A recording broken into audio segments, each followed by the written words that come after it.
Welcome to A Better Divorce podcast, where we have conversations about the emotional, financial, and legal issues that are on your mind or should be on your radar if your goal is to keep your divorce out of court.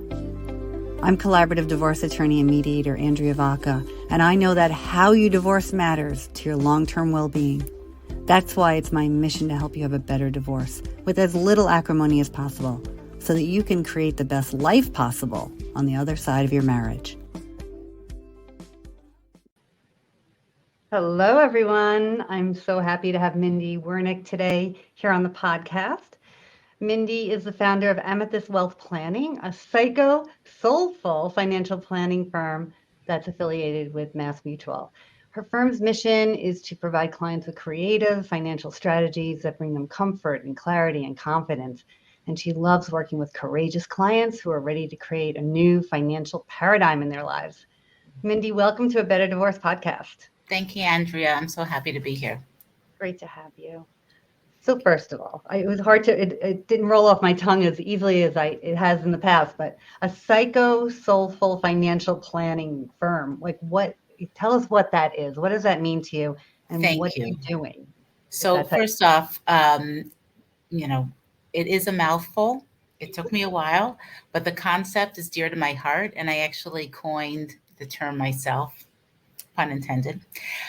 So a Psycho Soulful Financial Planning firm, what that means is we blend the mathematics of personal finance, all the numbers, with the magic of the human story, with people's spirit, their psychology, and create a space for them to talk about not just their money, not just their personal finances, but their emotions around money, their emotions around personal finances, what money means to them, what abundance means to them, and create a space that values both sides of the story.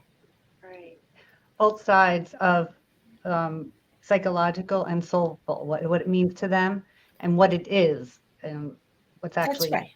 That's right. They say that people make financial decisions based on emotion, and they use the intellect to back it up. So a lot of times people are just looking at their money just as really on a linear playing field. And it's really not enough, because if you just look at numbers, how much you need to save, where bucket it needs to go into, people are still left very confused and they don't take action because there's a lot of backstory, baggage, overwhelm. And unless you deal with that, I really can't help people move forward with their finances. And we see that so much in divorce. That's why I'm such a big cheerleader for the team approach to divorce. I always want to have a financial advisor on the team, a mental health professional on the team, and the lawyers on the team. Because if you're not properly dealing with the emotional issues around money and what security means to you, and what that money means to you, and what your future looks like, and what happened in the past around money. If you're not dealing with all that, you can't make the right decisions for your divorce.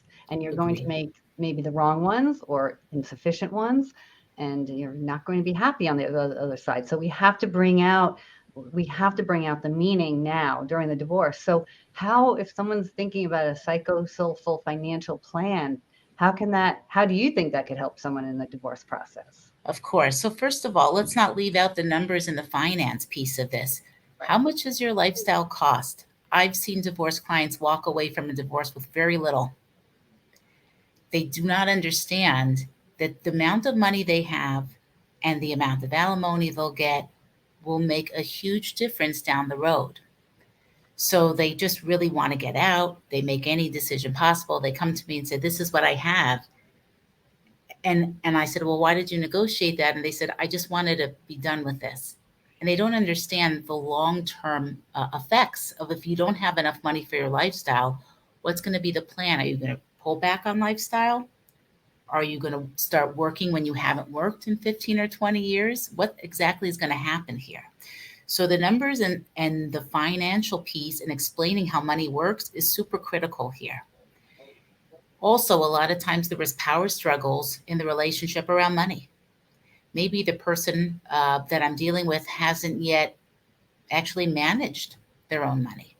Sometimes there's something called the learned helplessness around money. They just toss up their hands, say, oh, someone else takes care of it. And now they're being forced to actually come to the table, look at their numbers, look at their lifestyle, and learn about taking care of themselves financially. Right. And, if you were the moneyed spouse, you're going to have different, or, moneyed spouse, meaning you earned more or you had more access to money during the marriage.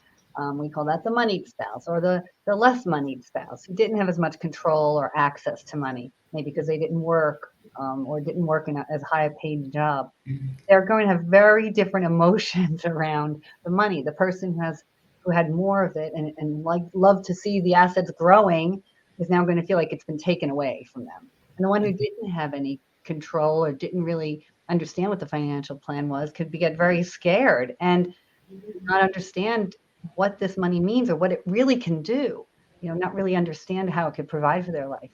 But I think what you said about, people giving up too much or giving too little and being very disappointed because they either the emotions of guilt came in, or frustration, anger, resentment. So they either take too much or give too much or take too little because there are all these emotions flowing around the couple. And we don't want you to wake up in a year or less and say, what did I do?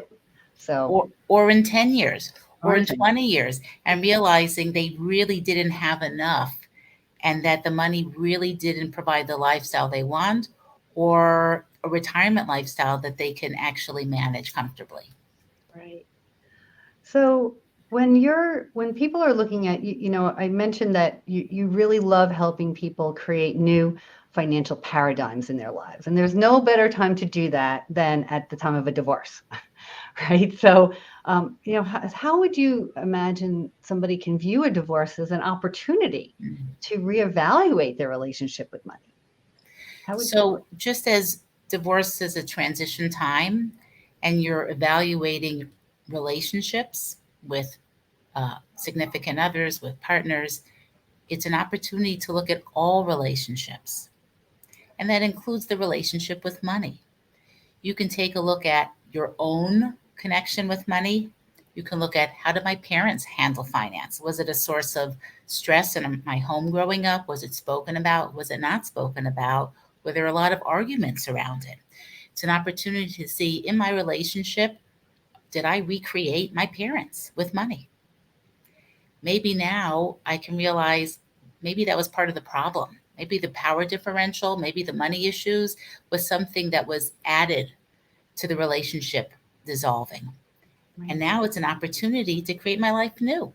I can create everything new. And that includes how I handle money, my beliefs around money, my beliefs around deserving abundance and a good life. And so it's an opportunity to pause, reflect, reevaluate. What have I done before? What no longer serves me? And how would I like things to play out moving forward? Yeah, sometimes thinking about, did I reinvent my parents' relationship with money? And I've had clients who married people that were never really took control of their own, like they were kind of dependent on spouses that never were really worth or depending on. Mm-hmm. Like they never really came up, it was like everyone was pretending everything was working, but nothing was working. And when they look back in it, I've had clients say, it's very similar to kind of the world I grew up in. It was like on surface, it looked like everything was okay, but really there was no financial security anywhere, Wow. which is really interesting. But when we were talking previously, you mentioned you used the word financial garden. How can you tend to your financial garden in a conscious way? So can you say a little bit more about that? Like, what is in your financial garden? Of course, of course. So again, I like to play with growth, spiritual development, personal development, financial development. So I believe that your spiritual life and financial life should grow in harmony, and tending your financial garden is a sacred act. What does that mean? Most of us have routines and rituals around self-care. That could be our health, our exercise, how much rest we get, our spiritual lives, how much time we spend in nature, meditating, yoga. What I'm suggesting is we can create the same types of rituals and routine around money. That's tending your financial garden. How often do you check your bank statements, your bank balances? What's in your investment accounts? How much you're spending this month? That's a way to tend to it and to create maybe some ritual around it. Maybe sit down with your computer when you're going to check your statements and light a candle. Have a cup of tea. Make it something that's positive. Maybe connect it. James Clear, Atomic Habits, he says if you're starting a new habit, always connect it with a habit you already do. So for myself, after I do journal writing, I check my bank account. This way it's already connected. I know exactly what time of day it comes in. Mm. We're a family of 5. There's a lot going on, money coming in and out, and I just want to know what's happening and just feel connected to it. Interesting. So tending your financial garden can mean giving it time, attention, and prioritizing it the same way you would your garden. Right. You don't have to garden every day, but you do have to do it regularly if you want your garden to grow. Right. If you want those crops for the future, if you want to be able to bake that cake later with the berries you grew or something. Yeah, so getting clarity around where you are, what's happening day to day, month to month, understanding your financial situation, paying attention when it needs attending, right? And someone who's someone who's going through a divorce, that can be very empowering too, to start paying more attention to their financial situation and understanding where they are now and where they need to go, and how to get there.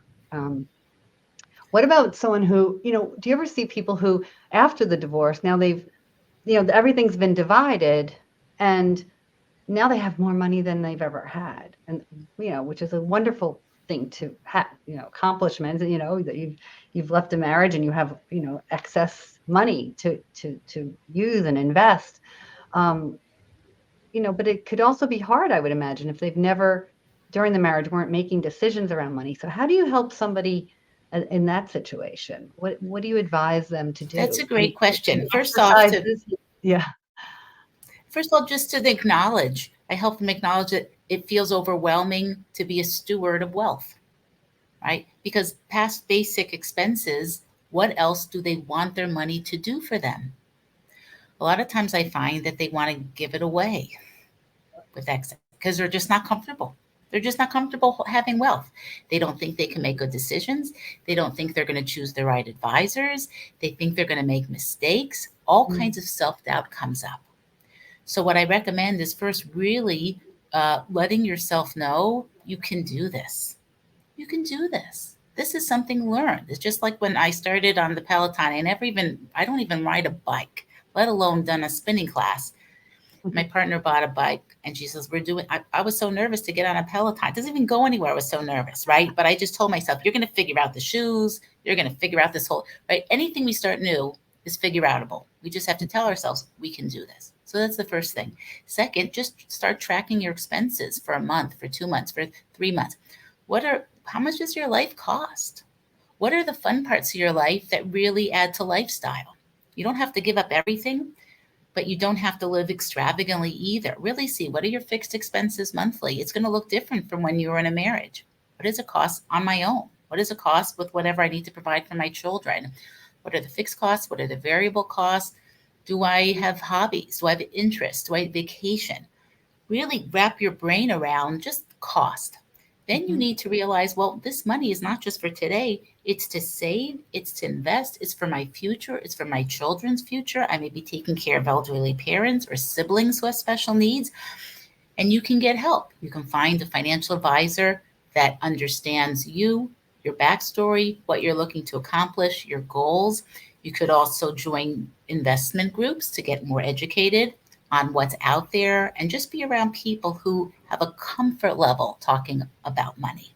Right. And you can read books, you can read articles, You can just show an interest. Just when people start eating better, they start reading more articles about it, asking their friends, what books are you reading? What's the latest in, should we be intermittent fasting or not intermittent fasting?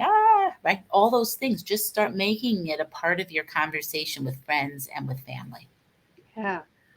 So get educated, take ownership that this is your money, and you can do what you want. Maybe, you and your spouse had very different, had certain goals of how you were investing, or not investing, but charitable goals. Maybe you were giving to certain schools or to certain charities, and now is a whole new opportunity to do that. So maybe you can change how you were using those parts of your budget, right, to what's important to you. And it's a way to know that you're helping others. This is a great opportunity to do that. You don't have to do what you always did during the marriage. So I Agreed. see that happening a lot. I don't know if you see that on your side. Well, I'll tell you something I see also. Yes, you can make different decisions with your money. Maybe your spouse was charitable, maybe they weren't, and you wanted to be more, and they weren't on the same page with you. So now you can really decide how charitable you want to be. What I've also seen is that people conflate their marriage, where the moneyed spouse had a lot of money, with their icky feelings around having a lot of money. So I have a client whose husband was worth 20 million. She left the marriage with less than $1 million. And she says, I can go back to the way I was before the marriage. I didn't need a lot, all that. And it's just not true.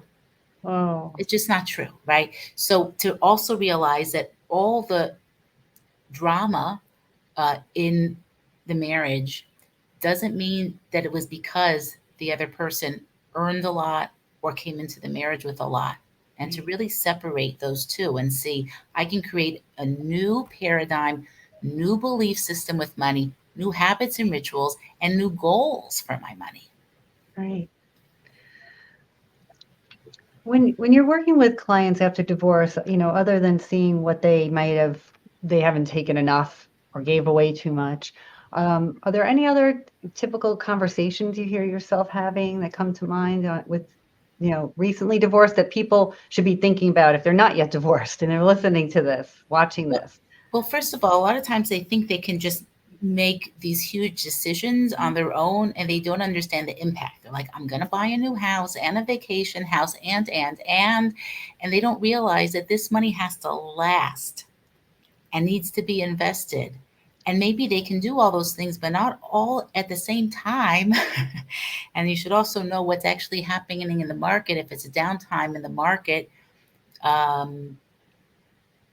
don't wait and buy everything with the money and then get in the market when the market's high, right? They should really get professional advice and don't think, ooh, I have all this money, I'm going to do X, Y, and Z. And they just go. They're so excited to, like, I'm going to start a new life, that they don't necessarily wait, pause, think about it, and ask for help and guidance to people who are better equipped to make long-term decisions and honor what they want to do. So I tell my clients, you can have all this. It just may not all be the first year you get divorced. Oh, I'm so glad you're saying this, because I have seen, and it happens around real estate. And I don't know why, but it happens more of my female clients this happens with. They want to own a home.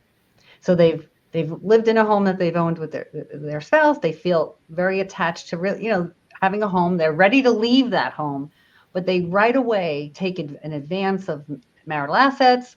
It could be $1 million, $1.5 million, $2 million, and buy a new home, and just automatically buy a new home, or want to. And when they do this before talking to me, it's done. But sometimes Mm-hmm. I can say, hold on. I know, how about renting for a year while we negotiate the terms and you understand exactly what this is going to look like? Yes, there's a good chance you will have excess, a certain amount of money, but we don't know in what form. Will it be cash? Will it be retirement? Will it be other assets? We don't know. When will that other apartment be sold? When will you get your buyout? Can we take a breath, and how about you rent for a year? And they'll say, I don't want to waste money. Renting is throwing money away. And I said, okay, I understand that, but you're making such a big financial commitment to owning a home and the carrying charges and where you're going to live. And what if you decide you want to leave? When this is all over, you might not want to live in this city anymore, in this place, right? So I try to talk them down, so if need be, and encourage them to start working with their financial advisor and get advice before they make such a big commitment. So, well, I think why women gravitate towards real estate is two reasons. One is a home is security. A home is comfort. A home they know how to create and create their role in it. If you're renting, you don't feel tethered. Okay. So that's one thing. I think also women don't understand money all the time. If they haven't been responsible for it, they don't understand how to make it grow. And they're very comfortable putting money in real estate because they know how that appreciates. They totally get it. You put money in a home and you pay your mortgage and you build equity. It's pretty simple, right? But if you tell them, no, put money in the stock market where they've never done that, they think, well, what if I lose it? Right. So all of a sudden, all the fear comes up that they won't make good decisions. They won't be able to have that money if they need it. Maybe it'll be gone. There's no sense of security around that. And money for a lot of women I speak to is security. It's opportunities. And if you are not comfortable with the market, what are you going to do? Sit on it, right? You can keep it in a bank. So there's two things going on. How do I create security when I don't feel any? Buying a home is the greatest way. And how do I invest in something I know about and I'm comfortable with? By real estate. That comfort level. Yeah. So I'm probably, creating some insecurity there, but I'm looking long-term for long-term security. So can you take a breath, work with your coach, work with your therapist, work with your financial professional that you have individually that you're investing with, or that's part of our divorce team, and look at the bigger picture and just, take a step back. So, but we will get you that financial security you want. Guarantee. That is the goal, but we want it to be long-term. So. Agreed. And I'll tell you, most financial professionals, if you say, here's my money, I'm going to take out this much and buy a home, they'll say, okay. On a Psycho Soulful financial level, you're going to pause and say, tell me more. What does this mean to you? Where do you see yourself in 5, 10, 20 years from now? Is this part of the picture? How comfortable are you with holding on your money and not moving forward with it? Right. But other people, if you're just doing the money, then it's like, oh, you want your money here? There's no conversation. There's no pause button because you're not dealing with the whole person. You're only dealing with making their money grow and giving them their money when they ask for it. Which doesn't really get to the heart of what money is all about, and might not feel very secure even if they have it, because it wasn't really meeting their needs. It's a great question. Why do you want to buy this home? What does it mean to you? How would it feel not to have it? How can we make up get that sense of security in another way so that you can still have room to make, the right financial decision? Yeah, it's really, really important. So not every financial professional looks at money the same way you do. So I don't know, anything more you'd want to say about that, I really think that money is so deep with people and it brings up so many issues. And if you don't address it, it's very hard to be a good steward of money. Yeah. And I've seen it not only with clients who have been divorced, but clients who become widowed, that they just get so uncomfortable. They don't feel deserving of having that much wealth because they didn't earn it themselves. And they just give it away. I had one client who gave $250,000 to her housekeeper for a new home. Oh. And now this woman it's 10 years later and she's really struggling. She's really struggling. Like there was no reason. She just had or she gave it to her kids, or she bought a new boat. Like just there was no consciousness or thought.